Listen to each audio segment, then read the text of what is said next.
Hello and welcome to Cindershadow Gaming. I am your host, Cindershadow, and what would you do with $230,000?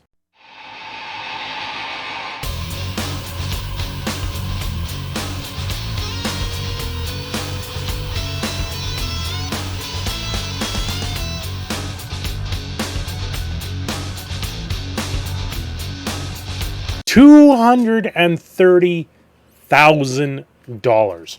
Well, there's plenty of things I think I can do with that kind of money. Right now, we can't travel anywhere because of the world event going on. It's kind of shut things down. Airports don't want to move. Ports of entry just don't happen.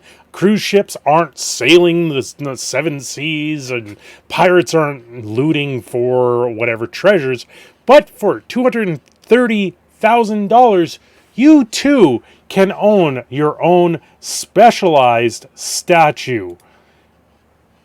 What am I talking about? A town in Japan spent its relief funds on a giant squid statue. I'm sorry, what? Yeah, $230,000 this thing cost, and in all intents and purposes, why the hell not? Why not take that money and throw it into something that's going to become a landmark for years to come? So this is an article from the New York Times. A town in Japan spent its COVID relief funds, or world event relief funds, because, you know, they don't like that word. Hopefully I'm far enough into here that it doesn't matter. They put it towards a giant squid statue. You know, Davy Jones really wanted to come up from the ocean and see himself on the shorelines for his Kraken. They unleashed the Kraken in a very different tone. It looks like you can stick your head in there, but I'm not sure you want to. A $230,000 statue is part of an effort to relieve tourism in a fishing town of Noto. Critics call it a waste of money as Japan struggles to contain a new outbreak. Who cares about outbreaks? Spend the money wisely, is what they say. Honestly, when this is all said and done, who wouldn't want to go check out this giant statue? Like, that's kind of cool. But at the same time, it really seems the money could have been more well spent. But if it's to fuel the economy, I think that's stuff that's going to be coming out very soon. Stimulating your own economy with this little bit of a down payment might do some greatness. A coastal town in Japan has provoked debate after spending nearly $230,000 in federal COVID relief money on a 43-foot statue of a flying squid. This thing's supposed to be flying. I don't think it's a flying squid. It's a Kraken. It's not a flying squid. It's a statue. It's not flying. What? Unless there is a term for a flying squid in the ocean, which there very well could be, but man, this thing isn't jumping around like in Super Mario Brothers and stuff like that trying to eat you. This is literally a statue.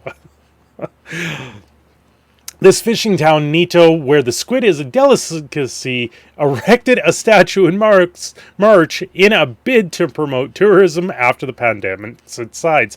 This is about the time where I wouldn't be surprised if we see more absurd things like this. Why didn't they make a giant Pikachu statue is all I'm wondering. A giant squid? I don't know. It's kind of hilarious to me to see this. I saw this and I was like, I gotta make a video on this because this is absolutely pretty funny.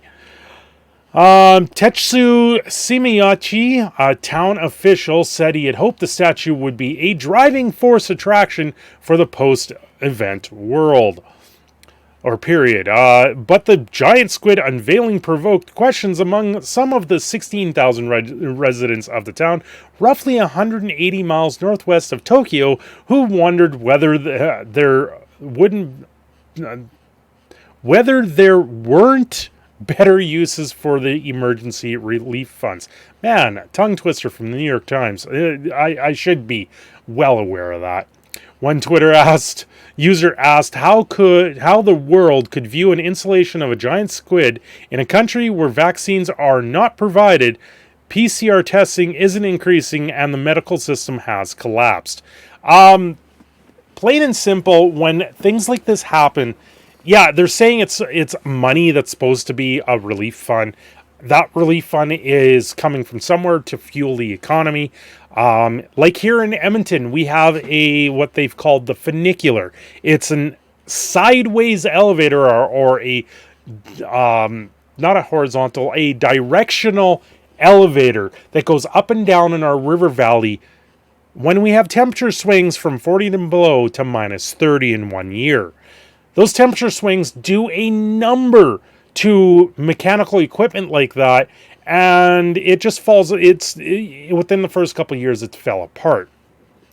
Now, the money was earmarked from the federal government for that type of project, much like things like this, and sometimes these things are they're money that's on the table being provided by your local or federal government that needs to be spent. And if you don't spend it, then you'll lose it. And that's kind of the same scenario that I'm looking here. We have another installation here in the city of Edmonton called the Talus Balls. It's literally a pile of silver balls that looks like a robot came across our river valley and pooped them out onto the lawn. It's kind of ridiculous in that sense. So from a city that knows how much waste money there is to spend on things like this. Hell, we have a 60-foot, or what is it? Not 60 foot, it's probably like 20 feet tall aluminum bat that spins around that people can sit there and push around and get knocked out from by this thing going in circles. I live in a city where they spend ridiculous amounts of money on stupid installations like this, but in a lot of cases, this is money that's earmarked for art or for attractions, and it's stuff that just sits there and then doesn't get spent. And that's why these things happen. That's why you see these silly things come forward. This money is earmarked for that type of thing, so it can't be disputed, it can't be reallocated to something else. And that's kind of where this is going, I believe. In a small town with 16,000 residents, what are they supposed to do? Like, this seems to be something in their town that this money was earmarked for relief funds, and they have an excess amount, and it probably is money they would have lost otherwise. So why not build a statue and make it controversial and then bring in more people? And that's usually the cases of things like this. So I don't know. It's probably not a waste of money. It was probably money that would have been wasted in the future if they didn't do something like this. Anyway, guys, if you like this little bit of an off news story, do hit the subscribe button down below and give a like. What's your thoughts? Where would you spend $230,000? I think a giant Pikachu would be a lot better than the Kraken in all intents and purposes. Maybe Lindsay Sterling can do a new concert there with her Master of Tides album or song that she did. Anyway, guys, thanks for watching. Don't forget to hit subscribe. And I've got memberships down below if you want to get your name added to the end of the videos. Until next time, have a great day.